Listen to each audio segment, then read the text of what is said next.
अयोध्या विमान से। अब विमान से तो पहुंच ही सकते न, जल्दी क्यों गए? अब विमान ले गया और पहुंचा दिया अयोध्या। अयोध्या पहुंचे तो पूरी अयोध्या इकट्ठी है। वशिष्ठ जी ने कहा कि राम अब तुम सिंहासन पर बैठो। भगवान राम ने कहा गुरुदेव मेरा प्रण पूरा हो गया, निश्चरहीन करो मैं भुज उठाए प्रण की, शकल मुनन के आश्रम में जाए जाए सुधी, मेरा प्रण पूरा हो गया। अब आपकी आज्ञा है तो अब मैं आपकी आज्ञा शोधार करूंगा, तो विलंब मत करो। आज सुदन शुभ घड़ी सुहाई, आज सुंदर शुभ मुहूर्त है, राम तुरंत बैठो सिंहासन पर। भगवान राम गुरुदेव की आज्ञा से सिंहासन पर बैठे और जैसे ही बैठे तो परंपरा क्या है कि तिलक जो है पुरोहित राज पुरोहित के द्वारा होता है, और राज पुरोहित कौन है? श्री वशिष्ठ जी महाराज। इसलिए प्रथम तिलक वशिष्ठ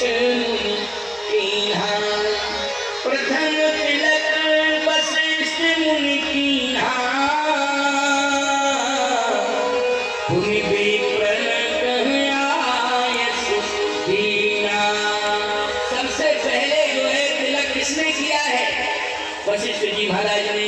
इसके बाद वैदिक ब्राह्मणों ने तिलक किया है। वशिष्ठ जी ने तिलक किया, वैदिक ब्राह्मणों ने तिलक किया, लेकिन भरत जी दिखाई नहीं दे रहे हैं। तो कहा जब तक भरत जी दिखाई नहीं देंगे तब तक कैसे माना जाएगा कि राम राज्य ये निश्चित रूप से सफल हो रहा है।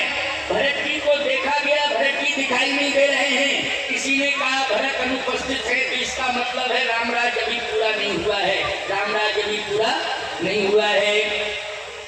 विचारवान श्रोता विचार करके भी पकड़ सकता था, लेकिन भरत ने ये दायित्व क्यों संभाला? भगवान राम ने कहा इसलिए संभाला कि राम राज्य जब भी होता है तो भरत जैसे संतों की छत्र छाया में होता है।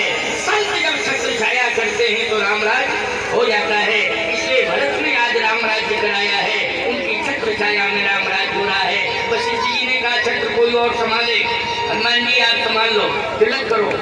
भरत जी ने आज्ञा का पालन किया, तिलक किया। मांडवी जी प्रणाम कर रही हैं। भगवान ने कहा अखंड सौभाग्यवती हो, उसका अंतिम संस्कार करो, अंतिम संस्कार होना चाहिए।